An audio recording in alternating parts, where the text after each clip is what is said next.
नमस्कार दोस्तों, आशा करते हैं कि आप अच्छे होंगे, स्वस्थ भी होंगे और साथ-साथ आपकी तैयारी अच्छी चल रही होगी। इसके साथ-साथ ये जो हमारा आज का सेशन है, ये एसएससी के लिए काफ़ी स्पेशल होने वाला है क्योंकि कई सारा जो इम्पोर्टेंट कंटेंट्स है, जो एसएससी में ज़्यादा से ज़्यादा हेल्प करेगा आपको, चाहे वो जीएस का पार्ट है, दैट मीन्स के जनरल स्टडीज़ का सेक्शन, जिसमें आपका मान लीजिए गवर्नर जनरल से क्वेश्चन आता है, देन उसके साथ-साथ वाइसरॉय से भी क्वेश्चन कभी-कभी आ जाता है। और उस particular viceroy and governor generals के पीरियड में क्या-क्या इंपॉर्टेंट अचीवमेंट्स या क्या-क्या इंपॉर्टेंट इवेंट्स हुआ था, तो यहाँ से भी कई बार क्वेश्चंस देखा गया है एसएससी सीएचएसएल के एग्जामिनेशन में।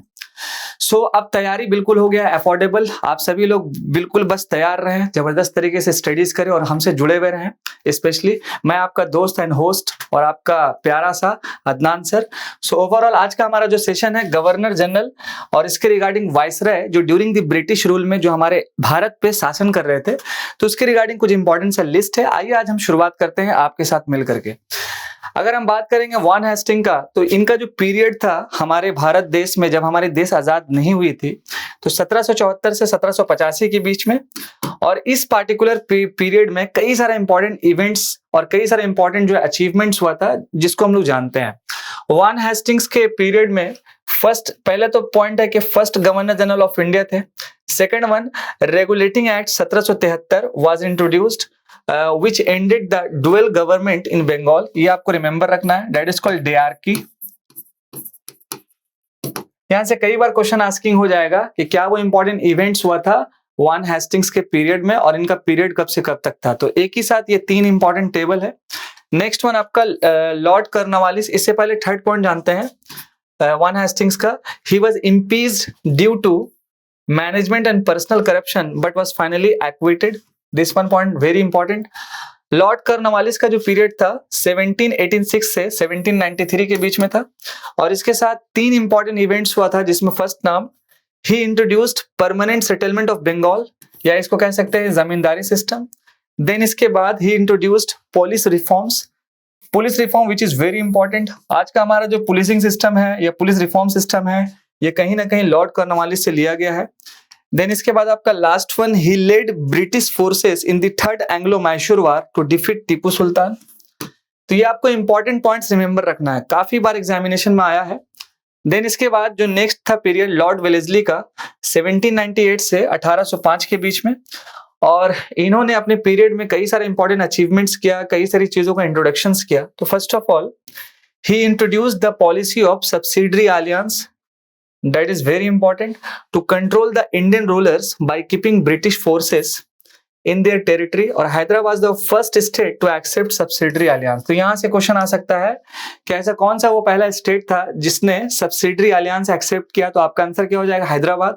इसके साथ साथ सब्सिडरी अलियंस को इंट्रोड्यूस कौन किया, तो आपका आंसर हो जाएगा लॉर्ड वेलेस्ली। लॉर्ड वेलेस्ली जी का पीरियड कब से कब तक था, तो 1758 से 98 से 1805 के बीच में था।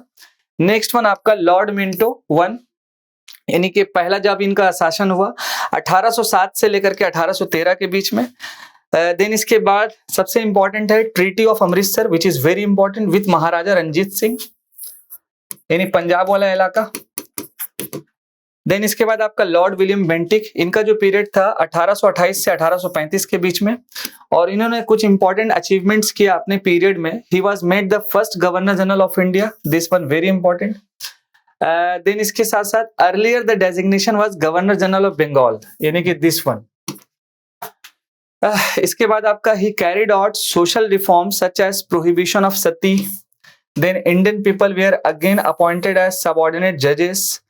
इसके साथ साथ next one, made English the language of higher education, यानी इनके शासन में तीन ऐसा इंपॉर्टेंट पीरियड्स था या इवेंट्स कह सकते हैं।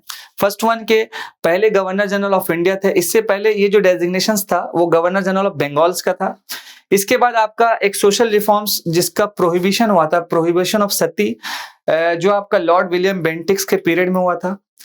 देन इसके बाद आपका ही अगेन अपॉइंटेड एज सबऑर्डिनेट जजेस, और लास्ट वन, इन्होंने इंग्लिश लैंग्वेजेस को हायर एजुकेशन में मतलब कि कंपलसरी बनाया, ये भी काफी अच्छा अचीवमेंट्स था। इसके बाद आपका सर चार्ल्स मेटकाफ 1835 से 36 का इनका शासन। Then he abolished all restriction on vernacular press act, this one very important, और he was also called liberator of the press. अगर क्वेश्चन आ जाए कि who was the liberator of the press, तो आपका आंसर हो जाएगा मेटकाल्फ। और मेटकाल्फ ने क्या चीज एबोलिस्ट किया, तो आपका आंसर हो जाएगा वर्नाकुलर प्रेस एक्ट। और ये पार्टिकुलर जो एक्ट है ये 1878 में आया था, ये आपको रिमेंबर रखना है। सॉरी 1878 में नहीं आया था, बाद में जाकर के चेंजेस किया गया इसमें।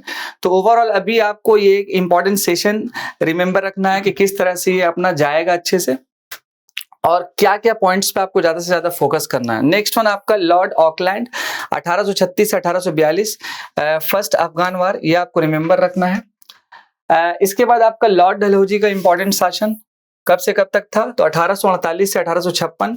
और लॉर्ड डलहौजी के पीरियड्स में कई सारे इंपॉर्टेंट इवेंट्स हुआ, जिसमें आपका पहला इवेंट कि first Indian railway from Bombay to Thane in 1853, यानी कि पहला इंडियन रेलवे जो है बॉम्बे से थाने तक चलाया गया 1853 में। और उस वक्त जो पीरियड्स था वो लॉर्ड डलहौजी जी का था, ये आपको रिमेंबर रखना है। इसके सेकंड वन आपका telegraph line from Calcutta to Agra in 1853। Next one, he introduced the infamous doctrine of lapse। this one doctrine of lapse एक पॉलिसीज था, और यहाँ से आपको रानी लक्ष्मीबाई ये आपको रिमेंबर रखना है। And captured Satara 1848, Jaipur and Sambalpur 1849, and Udaipur 1852, और Jhansi 1853, and last one Nagpur 1854।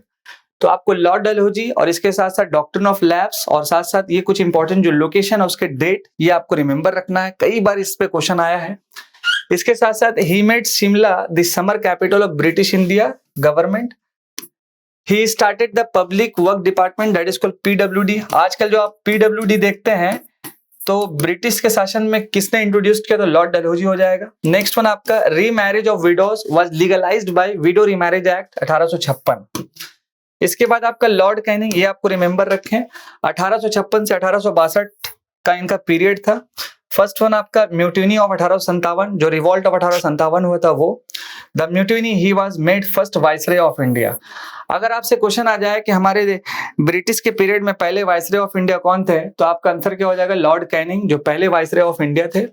He withdrew doctrine of lapse, यानी कि जो डॉक्ट्रिन ऑफ लैप्स डलहौजी ने शुरुआत किया था, तो लॉर्ड कैनिंग के पीरियड में ये जो डॉक्ट्रिन ऑफ लैप्स उसको विथड्रॉ किया गया, ये आपको रिमेंबर रखना है।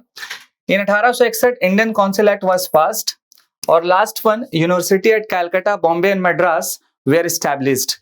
कैलकाटा बॉम्बे एंड मद्रास का जो यूनिवर्सिटीज था ये किसके शासन में एस्टैब्लिश्ड हुआ, तो लॉर्ड कैनिंग के शासन में। लास्ट वन आपका लॉर्ड लॉरेंस 1864 से 1869। After second Sikh war he became member of the Punjab Board of Administration। this one was responsible for numerous reform which earned him the sobriquet the savior of the Punjab। अगर question आ जाए कि saviour of the Punjab कौन था, तो Lord Lawrence आपको remember रखना है। Next one, high court were constituted at Calcutta Bombay and Madras in 1865, यानी कि कैलकाटा बॉम्बे और मद्रास में जो हाई कोर्ट जो है आपका वो कॉन्स्टिट्यूटेड हुआ 1865 में, तो किसके शासन में हुआ, तो आपका आंसर हो जाएगा लॉर्ड लॉरेंस।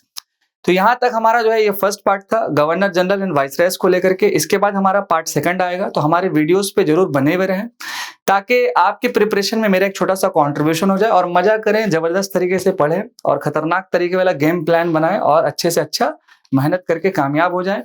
और एक छोटा सा कंट्रीब्यूशन आपके सक्सेस में मेरा अगर रहेगा तो ये मेरे लिए सबसे बड़ा कंट्रीब्यूशन होगा। तो बस अच्छे से पढ़े। Thank you so much.